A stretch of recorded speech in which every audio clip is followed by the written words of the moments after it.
to my channel for interesting stories. Story 1.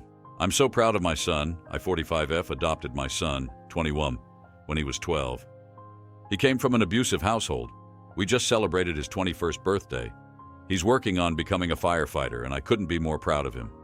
Sometimes I look at him and I think about how he used to be this little 12-year-old kid and now he's this grown man. He's so tall now too. He's 6'2", and I have to look up when I talk to him. Sometimes I look at him and I get so proud that I have to look away. I know I'm probably repeating myself a lot, but I'm just so proud of the man he is now. It doesn't feel like I adopted him that long ago, but that was 9 years ago. It doesn't feel like that long ago. TLDR, I love my son, and I'm so proud of him. Story 2. Exposed. That's my crush. Who is with her? I hate him at that attractive boy who looks like an anime protagonist. Look at his white hair like he is some kind of old man. He became boyfriend with my crush. I am jealous of him. I have to do something about it quickly. What are you thinking about, bro? My best friend said to me, sitting besides. He looked curious about my thoughts. Nothing more, just thinking about that anime type guy. He gets all the girls, I bet. He is in relationship with like 5 right now. And look at him right now trying to hit on that pretty girl. I bet he is going to betray her afterwards. He just wants to take advantage of her. What a loser. I was very angry about everything. That guy takes advantage of his handsome looks. Most girls are flattered on him. Isn't that pretty girl he trying to hit on is your crush? Damn, he caught me. My best friend knew me all along. I never doubted him for not knowing about my crush. Yes, and I hate that dude trying to hit on her. I replied in a jealous way, "You know we can do something about it," he said. "What can we do exactly about it?" "Just look at that guy born like an anime character. I hate his existence," I said in an angry voice. "You know what? We need a weapon," he said in a motivating tone. "What? For what exactly?" I was surprised by his reply. I was thinking he is saying to hurt him. "You know we are just 16 and we can't get weapons. It's illegal," I again said to him, still surprised by his reply. "We will manage. Follow me for now," he said to me, not even looking a bit nervous. After the school ended, he took me to our neighborhood park and he started writing some letters in his notebook. I was wondering about his intentions. Was it for a threat? Was it for something else? I don't know what he is trying to do. "Done," he said. "What are you going to do with that?" I asked him about the letters. He keeps on hiding it from me. "This is our weapon to destroy that boy's life," he said in a calm voice. Destroy his life? What I didn't know about this side of my best friend. "I will tell you on phone about our next step," he said. I didn't ask him much about it as I wanted to see what exactly his mind is trying to cook. Later on, same day at night, we went to the doors of some houses and slided the letters under each house doors. The next day, me and my best friend in our usual history class. Then suddenly a teacher came in our class and took that anime-type looking guy and some girls with him. I was dumbfounded by that. Was that because of the letters? I asked my friend about it again, whispers to him, about what exactly he wrote in that letter. He said, "Dear parents, this letter is from one of your trustee. I have been seeing your daughter going with some white hair guy in parks and other attractions around the city. I was very protective of her, wondering if she's skipping school for that guy. It must be affecting her studies.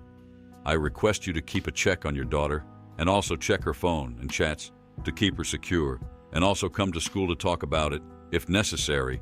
He said he wrote the exact same statement to each of the letter, and we slided the letter under each of his girlfriends. He been and is in a relationship with. That anime guy got suspended for a week after that day, and girls talk to him very less now, and the boys are like in a beef with him now. They keep bullying him now. Days. Story 3. I was one of the oldest people at a startup company and one of the few with experience in the company's product. I really had to hold myself from being the angry old man. After being unemployed and underemployed for years, I finally got a chance to get a job back in my old field. But this was at a startup, so rather than just filling the role, I also had to come up with a lot of operations on how things would work in the company. And while my long-time experience was partly why I was hired, I found myself surrounded by people 15, 20 years younger than me with very little experience. I found myself seeing how the other departments were run. Many things they were doing were wither wrong or inefficient, and I constantly had to hold myself back. I didn't want to be the angry old man, spouting, well in my day, so I only spoke up when I saw something that would have been truly detrimental to the company. Even then, when my speaking up covered the ass of the person who was going to make a mistake, I could tell there was some resentment about it. These inexperienced co-workers started frustrating the hell out of me. I felt I had to constantly monitor what they were doing and either bite my tongue, report what they were doing to the higher-ups, or in some cases, jump in myself and tell them to fix the problem ASAP. And while I was frustrated with their inexperience, I had to constantly remind myself not to be frustrated with them as people. They were all offered these jobs from the hiring managers. It wasn't their fault. They were underqualified. During all of this, some of my younger co-workers would offer suggestions to me on how to run things better. My first gut instinct was, oh, hell no. Do you know how long I've been doing this? But eventually, I swallowed my pride and did, in fact, look at some new ways of doing things. In the end, it didn't matter too much since we were all let go like 2 years later when the company shut down due to poor money management that none of us had control over. But I hope in some way I learned from it all and was able to give some valuable experience to the people I worked with. Story 4. My best friend was secretly friends with my enemy and framed me for everything. I relocated to the United States, and people in high school treated me differently because I am half Korean and half Japanese. I had a Pakistani bully named Minahil, who was the popular girl and had all the boys wrapped around her finger. She physically assaulted me in a dark alley, but then a Jamaican girl named Brielle came to my support. We became best friends, and 4 years passed. When I was in college, I advised Brielle not to be friends with a girl who gossiped a lot.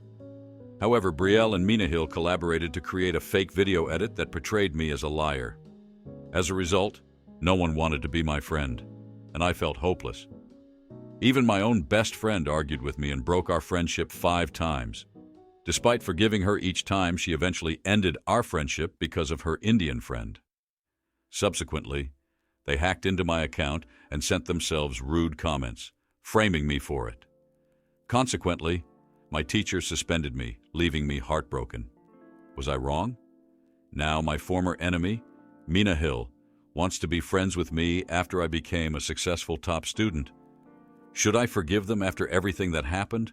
Was this all planned? And while I was frustrated with their inexperience, I had to constantly remind myself not to be frustrated with them as people. They were all offered these jobs from the hiring managers. It wasn't their fault. They were underqualified. During all of this, some of my younger co-workers would offer suggestions to me on how to run things better. My first gut instinct was, oh hell no, do you know how long I've been doing this? But eventually I swallowed my pride and did in fact look at some new ways of doing things. In the end, it didn't matter too much since we were all let go like 2 years later when the company shut down due to poor money management that none of us had control over. But I hope in some way I learned from it all and was able to give some valuable experience to the people I worked with. Story 5. I feel like a horrible person. I don't have anyone to talk to. I don't trust therapists, and I do things without thinking about the consequences. Now, when I get confronted, I'm guilty I got caught, but not guilty for what I've done. I've changed for the worse. I was such a nice person before, but not. I've changed. I'm struggling and don't know what to do. Just to say, I'm not suicidal. I just hate people except my family. I'm struggling horribly. I hallucinate, and I have extreme paranoia. Someone is coming to kill me. I don't know what to do, and I'm really struggling right now. What do I do? Just to elaborate more on the hallucinations, I hear footsteps behind me when walking. I look, and there's no one there. I see people, I blink, they're not there. Why is this happening? Story 6. It's 2:13 a.m. and I can't sleep. It's her again. She's walking in front of me, and I want to overtake her. I walked fast, she started walking fast too. I started to run. She started running too. I was confused and thought about it. I stopped and pulled out a bike out off my wallet. Now I'm riding my bike off the empty road in midnight. The girl disappeared, finally a relief. Suddenly I saw someone besides me driving a hamburger truck. I was stunned and saw the driver. It's her again. She is flipping me, trying to have a race with me. I was ready.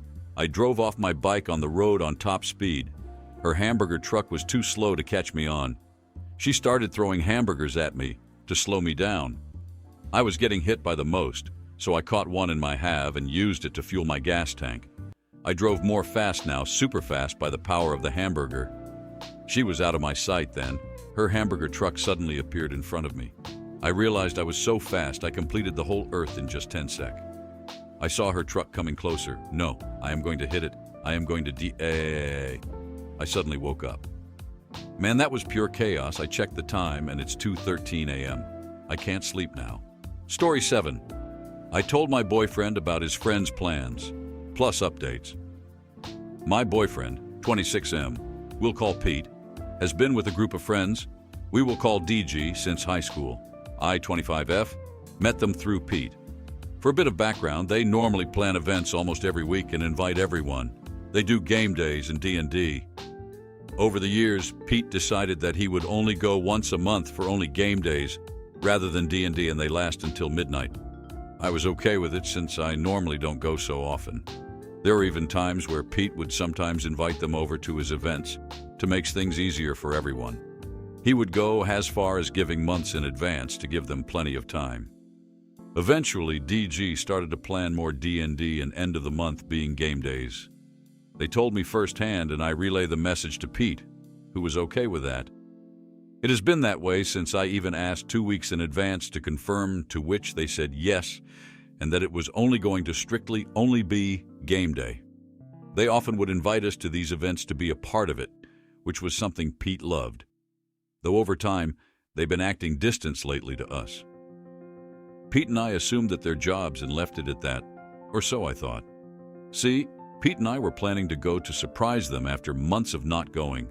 We had planned to go to the game day, stay at a one-night hotel until the next day, then leave. Yesterday I called to see it if plans have changed. This is what I was told. We canceled because our friend, Pete's closest friend, came to visit for the week. I again asked where in the group chat that me and Pete were in till they added, "Oh, that one is dead and we created a new one." Me, "And you guys did not tell us about this?" They tried to apologize, but I just hung up. I was a bit hesitant to call Pete, but I couldn't hold it from him. So I called him and I told him everything. Angered and hurt, his words were, "Wow. So they decided that we were not as important anymore since we do not go all time, and now I missed out on seeing a good friend." Then he thanked me for helping him before hanging up. I feel bad and want to help Pete feel better, but I am at a loss. I will update you guys if I get anything new. Story 8. My wife whooshed when a woman was thirsty for her. My wife and I used to be vendors at local anime, pop culture, video game conventions around our province. We often stayed with friends at different cities we visited, as this gave us a chance to catch up and have fun after each day. After one convention, we went out to karaoke with our friends to unwind. It was a small local dive bar where most of the patrons were regulars and new singers for karaoke are cheered heartily. My wife was in her late 30s and, despite my insistence of her beauty, starting to feel a little self-conscious about her looks and age. She comes from the Philippines and also lived in Taiwan, where karaoke was a common pastime, so she is actually really talented as a singer. She sang a song or two to the cheers of the crowd, and one woman bought her a drink as congratulations for a wonderful song. Later, that same woman asked my wife to duet a couple of songs. My wife was so happy that someone other than just close friends wanted to hear her sing and was so supportive. The woman eventually joined our table and sat beside my wife opposite me and chatted up my wife for the rest of the night. Soon, when we're all ready to leave, the woman asks if my wife is staying with friends or needs a room, seeing as we are from out of town. Hint! Hint! My wife says we already booked a place to stay, but thanks anyways, and maybe we can do karaoke again soon because it was so fun. We leave back to our Airbnb. And as soon as we were in the door, I mentioned how cruel my wife was to break that poor lesbian's heart. Huh? What do you mean? She was just being friendly. I laid it out to my wife that the woman bought drinks, sang duets, then sat beside her and was touchy-feely for the rest of the evening. She was hitting on my wife all night, and my wife was oblivious. I watched as all the pieces finally started to fall into place in my wife's mind. OMG, what? Why didn't you tell me sooner? My wife was both hilariously embarrassed and flattered that another woman was attracted to her in such a way. To this day, I still tease her about the one that got away.